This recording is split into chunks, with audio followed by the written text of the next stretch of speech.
supporters of the topic, the social construction of gender relations,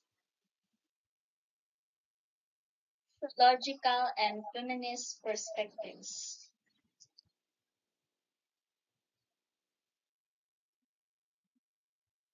Social construction of gender.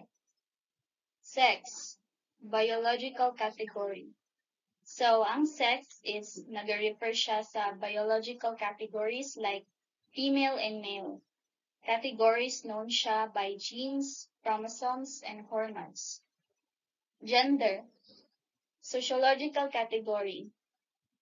Gender is found everywhere as a social category para makita ang kalahian to boys from girls and men from women.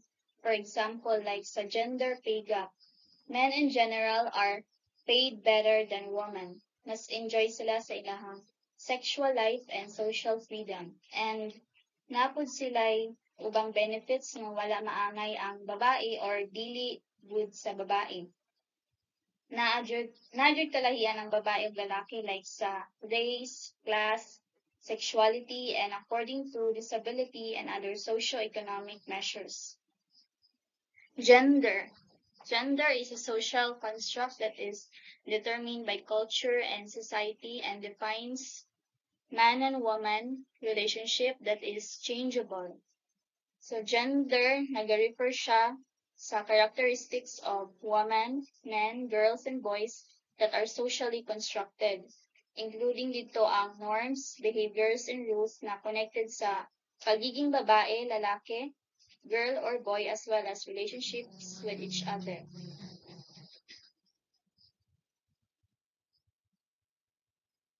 Manifestations of gender differences can be found in construction of rules, what women and men do. For example, girls and women are generally expected nga mag-dress in usually nga pambabae jud nga sinina and respectful, butan o caring. Munay rules sa babae. Then sa lalaki, men are generally expected na husgan, agresibo, and brave. Manay rules sa lalaki. Relations. How women and men relate to each other. Men have great needs for status and independence, while ang babae have needs for intimacy or friendship and connection. Women need to receive caring, understanding, respect, devotion, validation, and reassurance.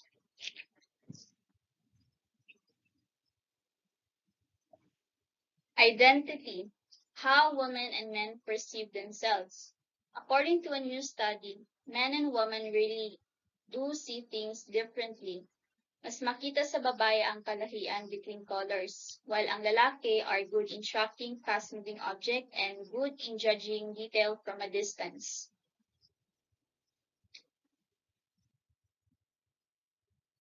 G of gender.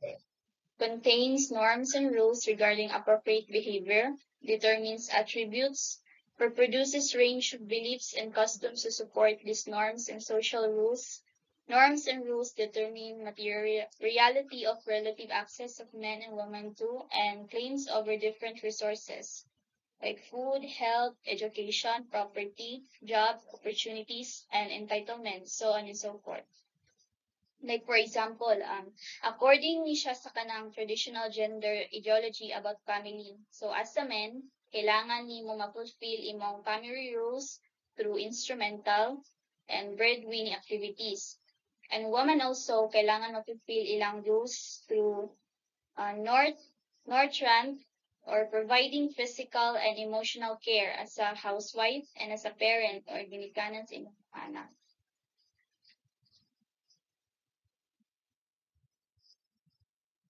Sociological perspective. In sociological perspective, a sociological mindset in regards to being able to connect individual experiences and societal relationships. The lens that an individual chooses to view the scope of society from, go beyond the obvious and question what is accepted as true or common sense. What is sociological perspective? It is a way to dealing to understand human behavior by identifying it inside its broader social context.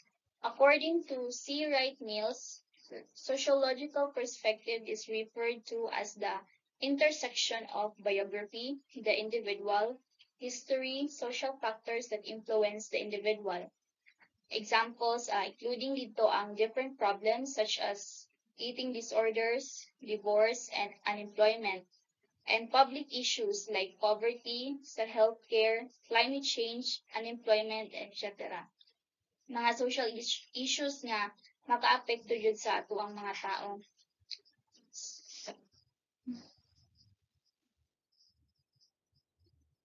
We need a sociological perspective to help us to see general social patterns in the behavior of particular individuals, to offer us insights about the social world to extend far beyond explanations that rely on individual quirks and personalities.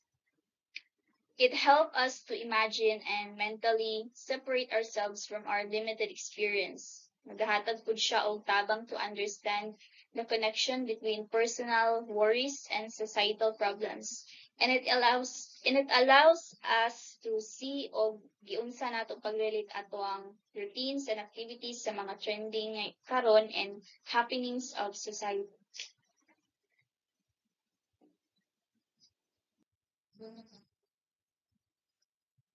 Major sociological perspectives.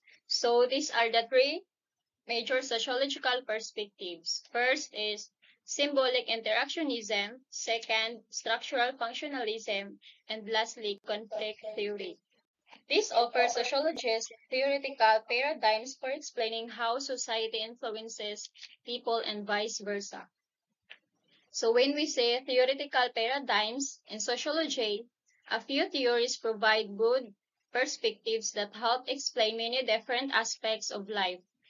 Paradigms are philosophical and theoretical frameworks used within a discipline to formulate theories, generalizations, and the experiments performed in support of them.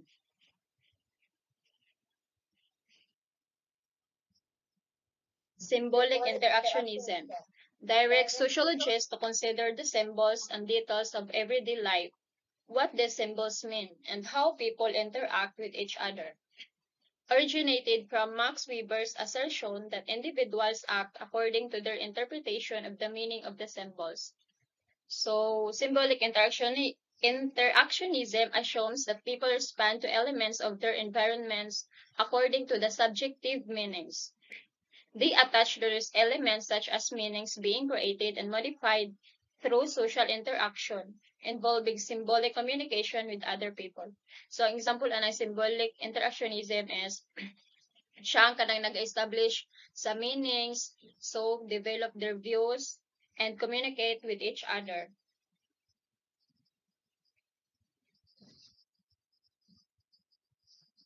Structural functionalism, also known as the consensus theory. A sociologist with this perspective will try to the structures of society and how they function, stresses that relations among the individual, groups, and societies follow well-defined patterns of social organization, emphasizes stability, harmony, and evolution. So, ang structural functionalism is one type of consensus theory. It posits that society is based on mutual agreements, sees the creation and maintenance of shared values and norms as crucial to society, and views social change as a slow, orderly process.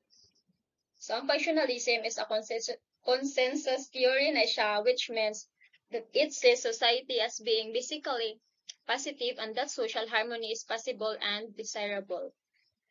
In sociology, a social organization is a pattern of relationship between and among individuals and social groups. Characteristics of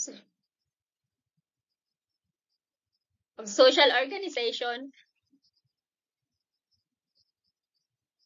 can include qualities such as sexual composition, leadership, structure, division of labor, and so on. So society does not exist independently without individual. The in-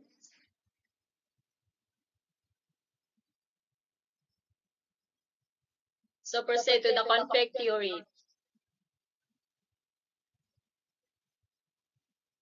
Addresses the point of stress and conflict.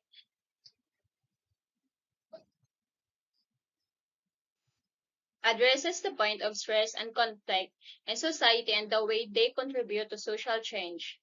View a society's legal system as a political instrument used by the wealthy and powerful to protect and extend their privileges, not a rational tool for the resolution of conflict and preservation of order. Society is not about solidarity or social consensus, but about competition. So, for example, is conflict theory describes a relationship between employers and employees as one of conflict, in which the employers wish to pay as little as possible for the employees' labor, while the employees wish to maximize their wages.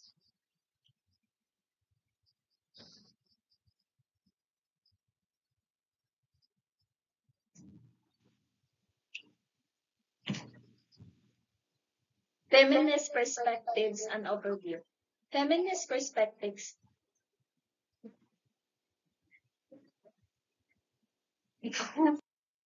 Feminist perspectives and overview. Feminist perspectives examine the assumed roles that govern society. They work to challenge ideologies that are generally accepted to be standard or normal. Gender as a social construction. So, ang gender social construction is mga classification sa reality nga gina-agreed upon or gina-accept nila. It refers to the socially agreed upon meanings and symbols, representing what society agrees to be male or female, like ang masculinity ug ang femininity. For example, men are tough and play football. Women are dainty and take dance class. So, ang lalaki is mas powerful daw siya kesa sa women. Mas masculine siya kesa sa mas masculine siya, niya ang women is feminine. They suggest that the norms of given society are produced and reinforced by a dominant culture ideology, hegemony. So, ang hegemony is mauna siya ang ang hegemony mo daw na ang example sa hegemony is the student government leadership in a school. It's about leadership or dominance. Feminists would argue, for example, that American hegemony, the valuing and privileging of dominant forms of masculinity, results in the marginalization and oppression of women and other non-dominant groups. So they would argue about the American hegemony, like kung kinsa ang dominant. So kinsa man ang dominant, ang mga lalaki, ang mga masculine.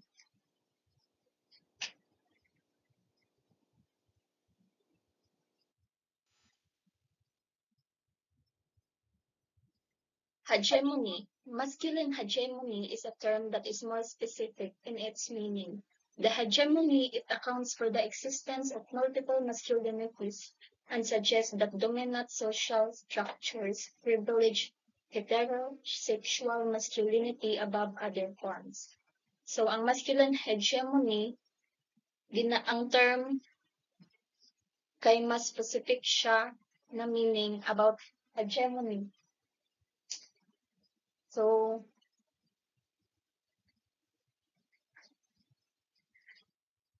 So, ang hegemony, on simple terms, it means domination, social, cultural, ideological, or economic influence exerted by a dominant group, marginalized and subordinated masculinities. So, look down nila or gina-judge ang mga nasasakupan or kauban na masculinities. Feminist reading. Feminist perspectives engage with popular culture texts, television programs, advertisements, music videos, and as sites of struggle, or in other words, as spaces where prepared and or oppositional readings presented. So, ang oppositional readings presented is when the audience reject the prepared reading and creates their own meaning for the text. Ang ilahang ginatan-aw murag dili nila prefer or ang ilang ginabasa dili nila gusto. Oppositional readings challenge dominant ideologies, the beliefs and behaviors that wider society takes for granted. Ang prepared reading is mauna ilang murag ganahan na ginatan-aw about sa beliefs of male, which is the man is superior to women, and patriarchy imposes masculinity and femininity. Murag gina stereotypes nila ang characters. Like kung lalaki ka, lalaki jud ka, ug kung babae ka, dapat binabae jud imuhang actions. Ito ang prepared reading reinforce patriarchal beliefs and behaviors through normalization. Murag gina-normalize to nila na butang like ang masculine dapat masculine jud siya, unya ang babae feminine jud siya.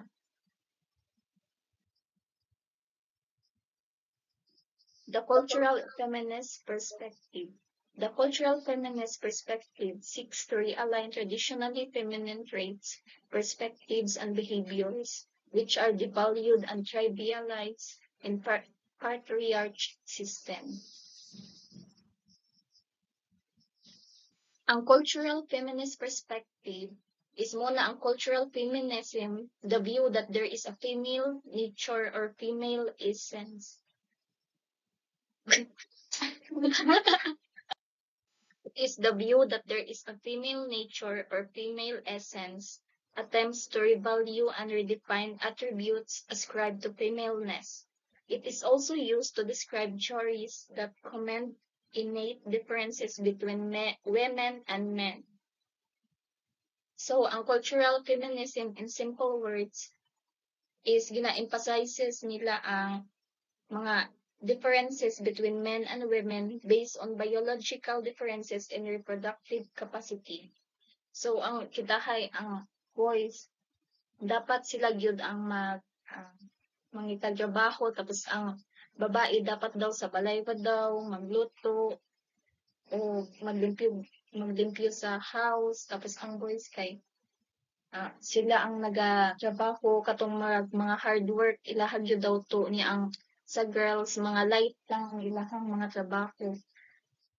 Cultural feminists argue that stereotypically feminine skills and characteristics such as cooperation and caretaking should be embraced by all people.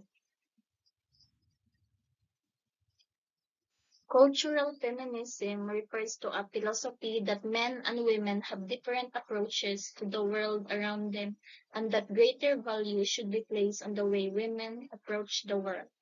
In some cases, cultural feminism argues that a woman's way of looking at the world is actually superior to men's. This perspective aims to unite all women regardless of ethnicity, race, class, or age.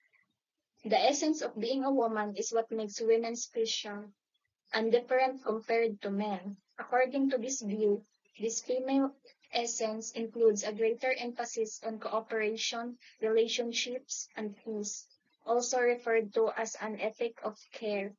Cultural feminists can either believe that being more nurturing is biologically determined, or they might believe that this trait was taught to them by society, or some combination of both.